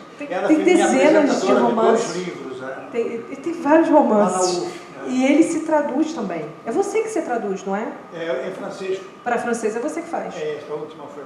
Não, ele tem livro que ele faz ao mesmo tempo. Está em Cabo Verde, porque ele é angolano, né? De nascimento é angolano. Eu sou como o Danilo Ferreira. Nossa, né? Quer dizer, eu sou como ele, né? E temos cidadania. Né? Nasci num país e tem nacionalidade do outro. Agora você tem que escrever desenhando, só está faltando isso. O quê? Desenhando. Estou brincando com ele porque ele é um amigo. Mas aí fica um desastre. Né? Estou brincando, mas é isso. É escritor, se autotraduz, professor também na área de relações internacionais. Tem várias facetas, mas é um escritor que se autotraduz, só para você entender. Não, entendi. Não, é muito interessante essa fala, eu estou aqui refletindo mesmo. Não é, mas o Fanon é realmente, digamos, o dilema, no fundo, da prioridade. Tá. Nesse livro você vai ler, você vai ver como é. É que está contado no detalhe. Ele conhece a vida do Fanon toda. Quando ele conhece ou ele fabula a vida do Fanon? Ele conhece ou ele fabula? Não, eu conheci um pessoalmente do Fanon. Eu conhecia a mulher do Fanon, a viúva, né? que também dizia isso. O Fanon de vez em quando saía caribenho, mesmo já que ela é argelina. E é claro que tem aí detalhes. Por exemplo, a mulher do Fanon, isto não é para dizer para todo mundo, mas entre nós pode-se dizer. Está sendo filmado, hein? Está sendo filmado, só para... Bom, pronto, então, olha, paciência, mas que ela me disse o seguinte, por vezes aparecia o lado caribenho do Fanon. Na vida deles. O Confiar sublinha isso. Eu achei interessante comentar que a questão do intraduzível, não sei se ficou claro quando a Vanessa perguntou isso, o intraduzível está o tempo todo. O intraduzível, a meu ver, é o que faz a tradução. Porque existe o intraduzível que a gente vai traduzir. Então, se existem termos, né, no nível lexical, palavras, sem palavras, muitas palavras que a gente não consegue traduzir imediatamente, é aí que o trabalho do tradutor entra, né, para tecer essa maneira de dizer que vai permitir que a gente se aproxime, né? O Glissant vai falar, né, que a tradução é uma arte do effleurement, né, que é uma palavra francesa que é muito interessante porque é o roçar de leve, é o tocar de leve, né? Você não encosta, você roça de leve algo, né? E é nesse roçar que justamente se produz esse imaginário da tradução. Então, por que existe, por exemplo, a Eurídice fala na entrevista que Vanessa fez com ela, de uma fruta prune de citer. né? Uma fruta que aparece nos romances da Simone, que a princípio não tem tradução. Mas quando você come a fruta, você fala, isso é cajamanga. Entende? Então, e não existe, é curioso, claro, um outro tipo de cajamanga, um pouquinho diferente do que a gente tem aqui. Né? E até conversei com uma martinicana em novembro, que me disse uma coisa que precisa ser feita para ontem, é um glossário comparativo de flora e fauna, Brasil e Caribe. Existe de Cuba para Martinica, mas não existe da Martinica para o Brasil. E até onde eu entendo, também não sei se de Cuba para o Brasil. Então, era preciso colocar isso tudo em relação. A gente tem uma natureza tropical muito próxima, né? E esses termos flutuam, né? E aí o trabalho do tradutor está em ir descobrindo essas coisas e fazendo o intraduzível virar traduzível, né? E achei isso muito interessante, esse comentário muito interessante, que é um pouco o que acontece com a palavra crioulo. Aí já é uma discussão complicada, né? Porque extremamente racializou, que é o contrário do que a criolidade é. Quer dizer, é um engano grave, né? Que mas a palavra existia, né? No português, quando a gente fala em português crioulo, a gente está dizendo uma coisa, e quando a gente fala creole em francês, a gente está dizendo outra, né? Então complexo, é complexo, né? Eu não sei como você enxerga isso assim, mas é difícil para o tradutor também abrir mão de toda uma tradição que a palavra tem em português, né? O Glissant, por exemplo, fala em criolização, né? E aí a gente pode colocar uma nota, a gente pode falar, não tem um aspecto necessariamente racial, não tem um aspecto pejorativo, né? Racial, que tem a palavra crioulo no Brasil, muitas vezes tem, mas tudo isso está aí em relação, as palavras têm a historicidade delas, né? A gente não pode determinar a priori o sentido que a gente quer dar, porque as palavras estavam circulando já antes, né? E acho que boa parte do trabalho do tradutor é entender como que ela estava circulando e como que ela vai continuar circulando depois da tradução, né? Enfim, mas é uma discussão muito interessante. Eu não vou me meter nem a besta. Eu queria ressaltar, a Joana Fernanda está aqui, ela vai me matar, mas eu vou fazer isso. Joana Fernanda, ela está fazendo uma dissertação de mestrado, traduzindo uma tradução da primeira parte, né, Jo? Comentada do La Rue Cazenègre, do Joseph Zobel. Então, assim, é muito bonito ver alguém da idade dela. Você tem quantos anos, Jo? 28. 28 anos. Que pergunta. Não, mas eu não perguntei para você, tá vendo? Perguntei para essa moça linda. Ela está fazendo um trabalho lindo de tradução, que essa ausência do Joseph Zobel em português, que é muito ressentida. Ela tem refletido sobre isso, né? Vai qualificar em maio. E que bom, né, que a gente já tem, assim, várias gerações pensando essa questão da tradução e tentando suprir, né, essas lacunas, que é inacreditável que o Joseph Zobel não vai traduzir o romance todo? Aí, ó. Eu quero. Com certeza. Faça isso. Só me chamar. Muito bonito, né? Assim, é bem encorajador para a gente, né? Ver a universidade fomentando novos tradutores, assim. Queria só deixar registrado isso, a presença dela. É muito bonito mesmo, porque eu lembro de dezembro de 2021 nós estarmos aqui nessa sala e a gente, alguém perguntou... Foi Roberto que perguntou. Foi Roberto.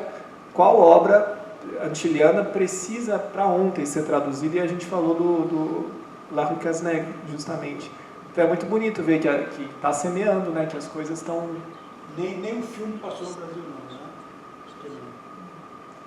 Então, eu acho que eu tinha falado da Joana naquela oportunidade. Hoje ela está aqui, ela é muito cíclica, é muito... Não sei se mais alguém queria se colocar. Boa noite. Acho que você explicou sobre a partir do momento que você teve interesse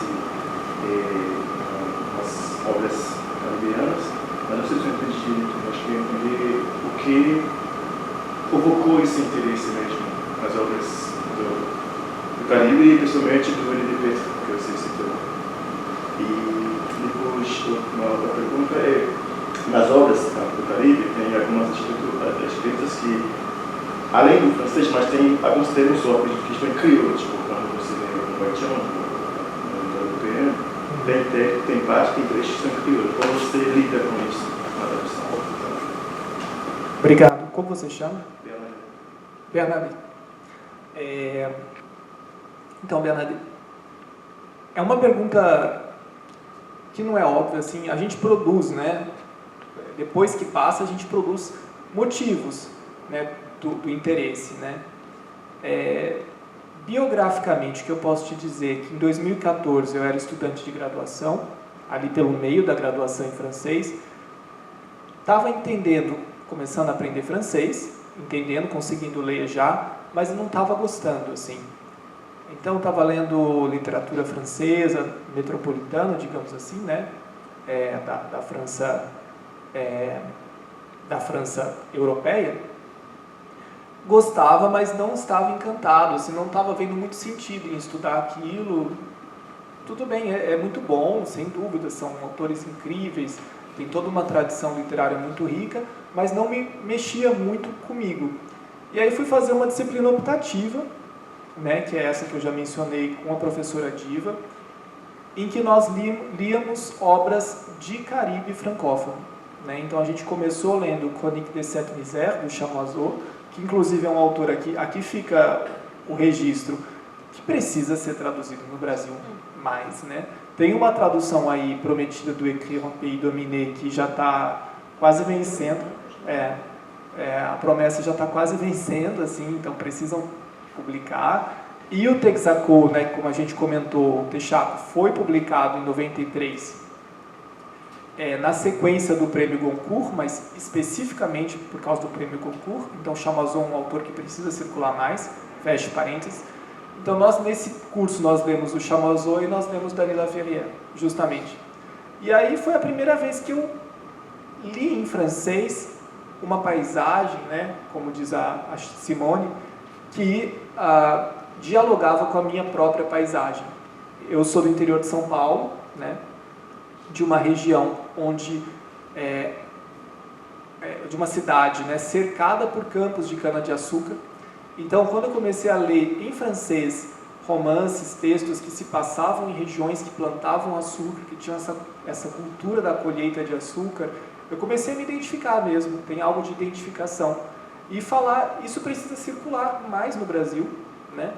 E por que isso é tão pouco conhecido? Né? Por que a gente acha que falar em francês necessariamente é falar da Europa, né? É falar da cultura branca? Não é isso. Né? Isso pouco a pouco está sendo desconstruído no Brasil. Né? Muito, em grande medida, graças à própria França nas suas ações de promoção da francofonia. Né? Então, nós temos aí um movimento que me pegou, né? Uma corrente assim, na qual eu entrei, e estou mexendo com isso desde então. Né? A questão do crioulo apareceu muito fortemente para mim, mais ou menos em 2016, 2017, quando eu morava em São Paulo, tinha muitos imigrantes haitianos em São Paulo. Né? E eu estava lendo literatura haitiana, né? Já tinha passado ali daquele primeiro deslumbramento em 2014, continuei lendo, então 15, 16, em 16, 17 eu comecei a me interessar pelo crioulo.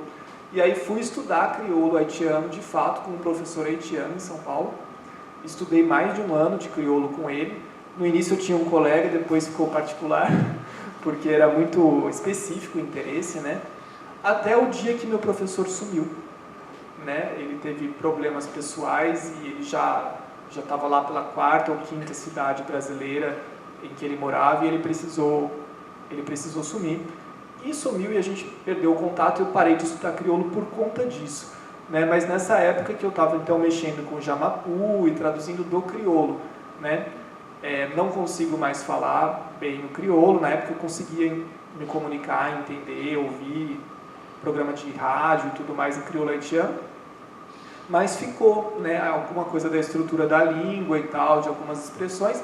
E hoje nós temos dicionários muito bem feitos, né? Existe todo um trabalho muito bem feito de documentação do crioulo, tanto da Martinica e da Guadalupe, como do crioulo haitiano. Então, na internet a gente encontra dicionário crioulo inglês, crioulo francês, publicações em francês que fazem esses glossários do crioulo.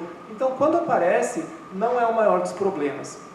Né? Tem algumas frases, claro, que são enigmáticas, mas eu diria que, por exemplo, o estilo do Chamoiseau, que é um estilo criolizado, coloca mais problema do que frases soltas em crioulo no meio de um romance.